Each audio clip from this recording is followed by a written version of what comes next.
June 28, 29న ఆదోనిలో జరుగు సామాజిక చైతన్య శిక్షణ తరగతులను జయప్రదం చేయండి. ఎండి ఆనంద్ బాబు, కేవీపీఎస్ జిల్లా ప్రధాన కార్యదర్శి. 2024 జూన్ 28, 29న ఆదోనిలో జరుగు సామాజిక చైతన్య శిక్షణ తరగతులను జయప్రదం చేయండని కేవీపీఎస్ జిల్లా ప్రధాన కార్యదర్శి ఎండి ఆనంద్ బాబు కోరారు. సోమవారం కేవీపీఎస్ ఆదోని మండల పట్టణ ముఖ్య కార్యకర్తల సమావేశం పట్టణంలోని పాత బస్టాండ్ ప్రభుత్వ ఆసుపత్రి దారిలో ఉన్న సిఐటియు కార్యాలయంలో కేవీపీఎస్ ఉపాధ్యక్షులు కడితోట దావీదు అధ్యక్షతన నిర్వహించారు.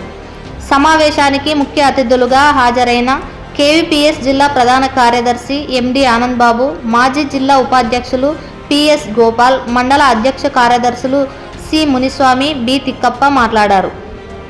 ఈ సందర్భంగా వారు మాట్లాడుతూ ఏండ్ల తరబడి దళితులు ఆర్థిక సామాజిక సమానత్వానికి నోచుకోక ఇబ్బందులు ఎదుర్కొంటూనే ఉన్నారన్నారు. రిజర్వ్డ్ స్థానాల నుండి గెలుపొందిన ఎస్సీ ప్రజాప్రతినిధులకు సహితం ఆ బాధలు తప్పడం లేదన్నారు. సామాజిక తరగతుల మధ్య ఐక్యత చైతన్యం పోరాటం ద్వారా మాత్రమే వాటిని తిప్పికొట్టగలమన్నారు. గ్రామీణ ప్రాంతాల నుండి పట్టణ ప్రాంతాల వరకు ఉన్న సామాజిక ఉద్యమకారులందరినీ సమీకరించి 2024 జూన్ 28, 29న ఆదోనిలో సామాజిక చైతన్య శిక్షణ తరగతులను నిర్వహిస్తున్నామన్నారు. తరగతుల జయప్రదానికై అన్ని రకాల సహాయ సహకారాలు అందించాలని వారు కోరారు. సమావేశంలో కేవీపీఎస్ పట్టణ నాయకులు మల్లికార్జున, యువరాజు, మండల నాయకులు లక్ష్మణ, చక్రవర్తి, తాయన్న, రామాంజనేయులు పాల్గొని మాట్లాడారు.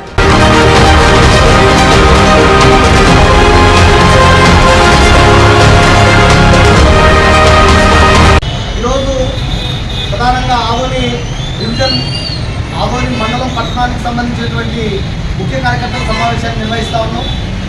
ఈ సమావేశం యొక్క ప్రాధాన్యత ఏమంటే జిల్లా వ్యాప్తంగా ఉన్నటువంటి సామాజిక ఉద్యమకారులందరినీ ఐక్యం చేసి వాళ్ళని చైతన్యం చేయడంలో భాగంగా 28, 29 జూన్లో 2 రోజుల పాటు సామాజిక ఉద్యమ చైతన్య శిక్షణా తరగతులు మేము నిర్వహిస్తూ ఉన్నాం.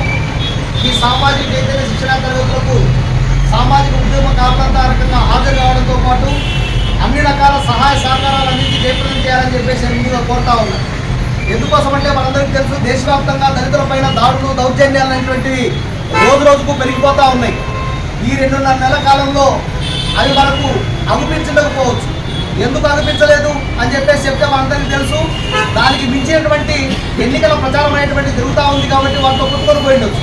కానీ ఆ నీడలోనే మనం కనుక ఎదిగి చూస్తే మనకు అర్థమవుతా ఉంది. ఎందుకంటే మొన్న మనం చూసాం అమలాపురం అనేటువంటిది ఎస్సీ నియోజకవర్గం. అలాంటి ఎస్సీ నియోజకవర్గంలో ఓ దళిత కుటుంబం ఆధిపత్య వర్గాల వీధిలో నివాసం ఉన్న కారణంగా ఎలాంటి సౌకర్యాలకు నోచుకోక అనేక రకాల ఇబ్బందులు పడింది. చివరకు ఓటేయడానికి సైతం సిఆర్పిఎఫ్ దళాల భద్రత మధ్య వచ్చింది అంటే ఎలాంటి రాజ్యం ఈ దేశంలో ఉంది అనేటువంటిది మనం ఆలోచన చేయాలి. అంటే ఆ రకంగా దళితులను సౌకర్యాలకు దూరంగా చేస్తూ ఉన్నారు, దళితులపైన దాడులు చేస్తూ ఉన్నారు, దళితులపైన దౌర్జన్యాలు జరుగుతూ ఉన్నాయి, దళితుల హక్కులు అనేటువంటివి రోజు రోజుకు కలవాయబడతా ఉన్నాయి. ఈరోజు మనం చూస్తూ ఉన్నాం, పాలకులు ఎవరు అనేటువంటిది కాదు, ఈరోజు దళితులకు వచ్చేటువంటి హక్కులు కానీ రిజర్వేషన్లు కానీ సంపూర్ణంగా ఈరోజు కాలరాసేటువంటి ప్రయత్నం జరుగుతూ ఉంది.